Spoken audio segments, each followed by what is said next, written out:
Tariffs. Trump is placing a pause on most tariffs. That is what's being told to me, and I want to include that as a part of the conversation. And I think that that's necessary for us to talk about because I want to keep y'all up to date on what's going on with the tariffs. All right. Make sure y'all hit a like for the algorithm, subscribe to the channel, and let's get it. On tariffs. You spoke to the president of Mexico today. I want to talk about tariffs because even as you're seeing this optimism and excitement, there's some nervousness over your tariffs. Markets have been selling off. People are not sure how to view it. Why did you roll back or put a pause into some of the tariffs until April 2nd? Because I wanted to help Mexico and Canada to a certain extent. We're a big country, and they do a lot of their business with us, whereas in our case, it's much less significant. We do very little with Canada by comparison. And hey, what is this? Most people are too lazy to do that. No. Oh, we got the wrong account. Let's go over to the one with premium. Or President Trump putting a month-long pause on some tariffs on goods from Mexico and Canada. Nervousness over your tariffs. we wanted to help. It's much less significant. We do very little with Canada by comparison. And I wanted to help the American car makers until April 2nd. April 2nd, it becomes all reciprocal. What they charge us, we charge them. It's a big deal, but what they charge us, we charge them. But this is short term, and I felt that for the good of the American car makers and the MCA, you know, the USMCA, it's Mexico, Canada. I thought it would be a fair thing to do. And so I gave them a little bit of a break for this short period of time. But I asked you about this before, and I know you told me when I asked you, I said, you did use USMCA, you put this together. Yeah. And yet then you come back and you change it up with these tariffs. And you said to me at that time, I did it because I can. Now, some people will ask me, well, Anton, what is the MCA? All right, the UMCA. I believe that's what it's called. The USMCA is actually what it's called. So it's the United States, Mexico, and Canada agreement. The USMCA is the United States, Mexico, and Canada agreement. It was replaced. It replaced the NAFTA agreement. NAFTA was drafted previously to the Trump administration. I believe it was drafted by Clinton in the 90s, if I'm not mistaken, but don't quote me on that. But the North American Free Trade Agreement, which was NAFTA, was renegotiated by Trump in his first term. And the new agreement was called the USMCA, the United States, Mexico, Canada agreement. And it was to make it more competitive and to make sure that there was more parity between the United States and Mexico, and that we had agreements from both countries that they would do business just, that we would get more benefits from the agreement, especially when you talk about the fact that when you look at car manufacturers, when you look at things that are manufactured inside the United States, Canada, and Mexico, initially what it was looked at as is as long as it was manufactured in North America, as long as it was manufactured here between these three countries, we could basically say that it was manufactured here in the Americas, in North America, right? But that then allowed for manufacturers and automakers specifically to be able to set up shop in Canada, which they didn't have that much of an advantage in Canada because we have more parity. And Canada has a lot of taxes, which a lot of people are suffering under. And Mexico, which now Trump had to become aware during the Biden administration that China was manufacturing parts, setting up facilities in Mexico, and then assembling it to go into the United States of America to escape the tariffs. So even when Trump renegotiated the North American Free Trade Agreement, which wound up coming USMCA, there were still countries that was being tariffed because we set up a tariff war on China because they were dumping cheap steel and dumping cheap products, and we didn't have parity between us and China, and they was also letting drugs flow into the United States of America. What happened was when Trump renegotiated that, what happened was China then started using Mexico and setting up shop in Mexico. They didn't set up shop inside of the United States of America. They were setting up shop in Mexico that then allowed for them to bypass the tariffs, and Biden did nothing about it. Biden did absolutely nothing about it. And so now Trump is dealing with them because one of the things that's happening, obviously, is that we had a fentanyl crisis. And Mexico was allowing for a lot of migrants that was basically the hub for people all over the world, Guatemala, China, Venezuela, Haiti. There were a petri dish for people all over the world to stage themselves to eventually come into the United States of America illegally under the Biden administration. You got to pay for that. You got to pay for that. You 100% have to pay for that. And so not only did they take advantage of us these entire 4 years, they took advantage of us. They flooded our markets with drugs. A lot of Americans died. And now we have to spend a countless amount of resources, billions of dollars allocated into the budget to get people that's here illegally, especially the ones that committed additional crimes once they came over here inside of the United States of America. And so that's what he means when he was saying MCA or USMCA. All right, let's continue. I put an amendment in there and I said in 6 years I can change it. But I think CEOs want to see predictability. They say, look, I have to speak with shareholders. I've got to make plans for CapEx spending. I can't if it's 20% one day and then it's off for a month and it's 25%. Yeah. So can you give us a sense of whether or not we are going to get clarity for the business community? Well, I think so. But, the tariffs could go up as time goes by, and they may go up. And, I don't know if it's predictability. I think so. That's not clarity. No, I think that they say that. It sounds good to say. But for years, the globalists, the big globalists, have been ripping off the United States. They've been taking money away from the United States. And all we're doing is getting some of it back. And we're going to treat our country fairly.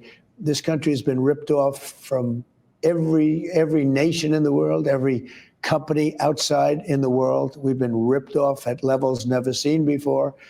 And all we're going to do is get it back. We're going to get a lot of it back. We're not going to let people take advantage of us anymore. And so you got to kind of have the history of what happened and why Trump is implementing tariffs in the first place. First of all, the main reason that we're having tariffs is not even to get back at the countries that took advantage of the United States of America. It's not. It's to stop the flow of drugs and migrants into the country. It's to make sure that we continue to raise revenue so that we can pay off the national debt. And the third reason, and this is the most important reason, is because Trump, without saying it, wants to take business from Canada and Mexico. Because believe it or not, and I know that y'all don't believe this, but believe it or not, we are in a global marketplace. Capitalism does not just exist inside of the United States of America as far as us competing against each other in the mom and pop spots against the big box stores. That's not what capitalism is. Capitalism is a national and international game, meaning that most automakers, most manufacturers, most phone makers, most chip makers, most everybody is trying to figure out, and they're having country against country, continent against continent, compete for their business. Because when you bring in jobs, when you bring in revenue, when you bring in all of that stuff, you bring in stability and you bring in richness to the country, which gives them a leg up on the competition, which is other countries, right? When manufacturers of phones and chips started moving from China over to India, they moved over there because China, with their growing economy, and when people say, well, China, they're the fastest growing country and they're the fastest growing place as far as bringing people out of poverty, that's because they were being subsidized by the United States of America, because we never stopped our buying. We only stopped our manufacturing. So manufacturers never passed that savings over to the United States of America. They just reaped in more profits. And so once China started growing in their economy and everybody was able to afford cars and they fixed their infrastructure, guess what? The cost of doing business in China went up, because the cost by which they had to pay different people and they had to pay their workers and bring people out of poverty went up, which then said to the manufacturers and to the companies that are doing business and selling products here in the United States of America and China, they then said, okay, well, we got multiple different mature marketplaces. Let's see what they got going on over in India. Because not only is it a tariff and a trade war and the cost of doing business is higher in China, we can't just go to Foxconn and manufacture our iPhones and the glasses and Samsung. Now we got to figure out where other places are that we can manufacture it with cheap, but we still have a growing and knowledgeable workforce that then could feed America and feed the world's desirabilities for the products that we're selling, especially now that we're able to leverage financing, because we can sell more products to people that'll pay longer, and the banks can get rich, which the United States of America then became a financing hub. That's why the banks are too big to fail, because we don't make anything inside of the United States of America that we can lean back on. So then when you've seen Apple, for example, going over to India and fostering relationships with the leadership over in India, it was to prevent themselves from being at the mercy of China, which they then used to make products inside of the United States of America. So we are in a global marketplace. And when you think about tariffs, you can't just think about the cost of living. You can't just think about immigrants coming over into the country. You can't just think about drugs that's flowing into the United States of America.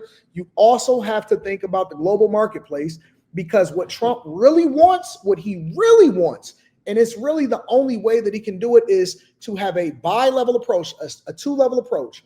The first approach is to incentivize them to come here by saying that we'll give you tax subsidies and we'll reduce your burden of how much you have to pay in taxes if you create jobs inside of the United States of America. The second thing that they have to do is they have to make it difficult for them to do business outside of the United States of America if you want to sell to consumers here inside of the United States of America. Our true power is the fact that you guys, when you guys go over there and you say, well, black people have $1.7 trillion a year in spending power. Well, we use that as leverage against other countries to say, why should you sell inside of the United States of America, but don't make your products here?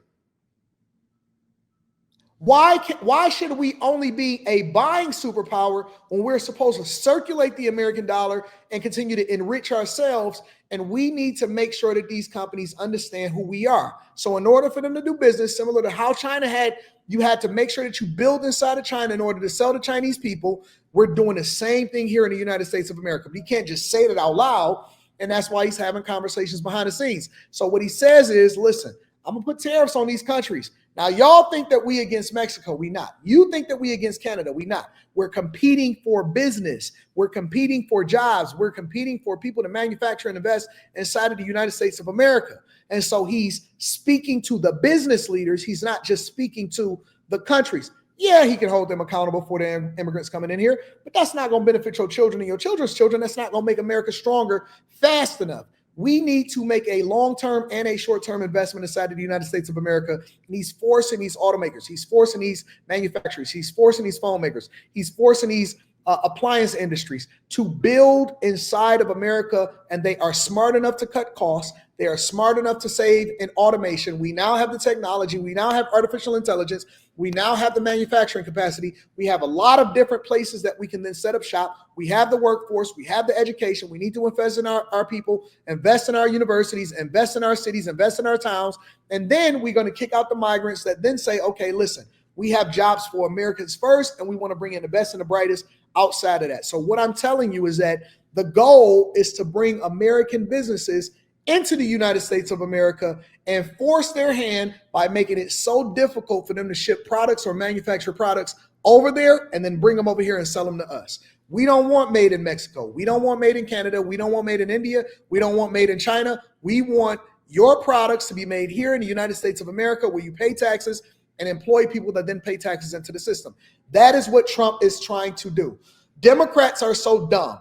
People that are a part of the Democratic Party are so silly that they can't see the trees for the forest. They can't see the forest for the trees. They're so busy trying to go against him. What they don't even know is that they're shooting themselves in the foot by not embracing what Trump is saying. And that's what truly make America great again is. It's the fact that we used to be a manufacturing hub. We used to be a superpower when it came to the products that we manufactured and our ability to buy products and sell products here in the United States of America, to keep everything circular and singular within ourselves, while at the same time forcing everybody to want to do business with us. We have drawn China out of poverty. We have drawn these other companies out, other countries out of poverty. We are basically subsidizing the world. When he says that there's a trade deficit, it's not just the products that are bought and sold and trade across the borders. It's the products that are manufactured and then shipped into other countries. We don't do as much shipping to other countries as they ship to us to sell.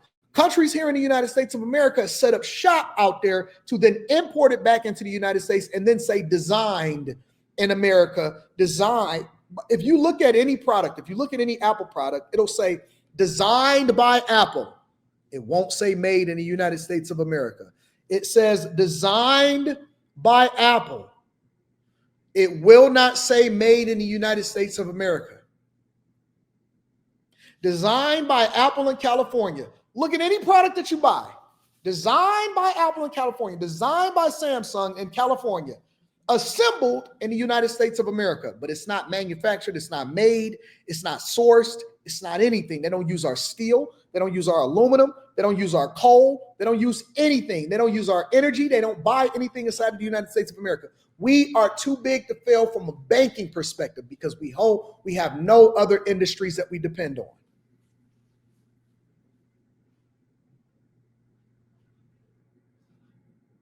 Their engineers is here, but their manufacturing is elsewhere is elsewhere. That's what Trump is doing. Trump is a businessman. He's a businessman. We getting out of the business of war and we bringing manufacturing back into the United States of America. Come on, think, y'all. Think. Stop letting Democrats play music in your ears and distract you saying, they not like us. Jasmine Crockett, they not like us. They not like us. These people are dumb. These people are dumb as piss. They don't know nothing. They being controlled by the real business minds. It's people that have a mindset like me is the ones that's just controlling your Congress members and they saying, okay, put this message out there, but this is how we're going to do. Never let the left hand know what the right hand is doing. That's why they ain't never built nothing. They're not business people. Anyways, let me not get too deep into it. That's what make America great again. When you see people say, when was America ever great again? Say what I just told you. Tell them what I just told you. All right? It's not about white versus black. It's about this. This is what makes the world go round. It's not, why do you think that war is so prevalent between Russia? You think war is about how they don't dislike each other? War is about territory. It's about money. It's about finance. It's about resources. You can get somebody to embrace you in war, you're going to make somebody else rich. Somebody going to get rich off of that. This ain't the Millionaire Morning Show just because we talk about politics. We talk about how money and politics intersect and how it comes back down to the money. And that's how they talk. That's what politics is. Politics is trying to figure out where the money is. That's all politics is.